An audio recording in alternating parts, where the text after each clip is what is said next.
Hi, it's Emily again with Sweet Peace Yoga. Video 2 for October, we are working with Lotus Pose, Padmasana. So if you made it through video 1, hopefully you can be here for a good 30 seconds without screaming torture, maybe even longer. So in video 2, we're going to play with Padmasana a little bit. So ways to sort of increase the stretch, increase the challenge, use this in an inversion, use this pose in an arm balance. If this pose is still really new to you, you may not try some of these variations we explore in video 2. Maybe a few months down the road after you're really familiar and comfortable in Padmasana, you decide to do that. So first and foremost, just going to show you a little bit of an extra stretch to take in Padmasana. I kind of wiggle my feet forward and create a little space between my pelvis and my ankles. And then I just sort of tilt back.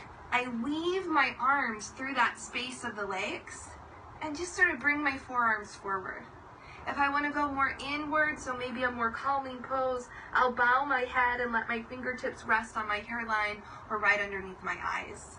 This is going to increase the stretch in the hips and the back of the legs. It's also going to engage balance, spinal, and core strength. So there's variation 1 you can take with your Padmasana.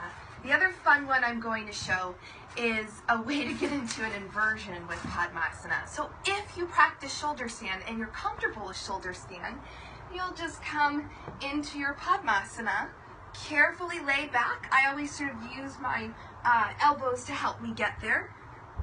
And then you're going to lift your seat away from the floor, finding your Padmasana. Really lift those knees towards the ceiling, or maybe bring those knees inward. Just getting an inversion in your Padmasana. And then the other fun Padmasana variation to take is an arm balance. So when you're sitting here and you're meditating for hours and hours, suddenly you might feel yourself start to elevate. You're so calm and focused.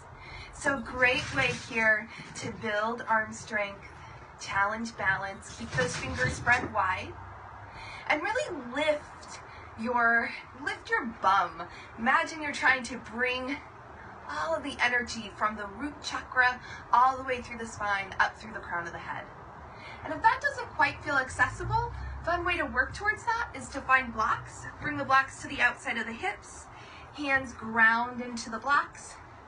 This will just give you a little extra way to lift, holding here, elevated Padmasana. And after all this playing in Padmasana, doing what the pose is most intended for, and that's meditation. So perhaps taking a calming mudra, opening the palms towards the ceiling, bringing middle fingers and thumbs together, holding tall spine, practicing a deep belly breath.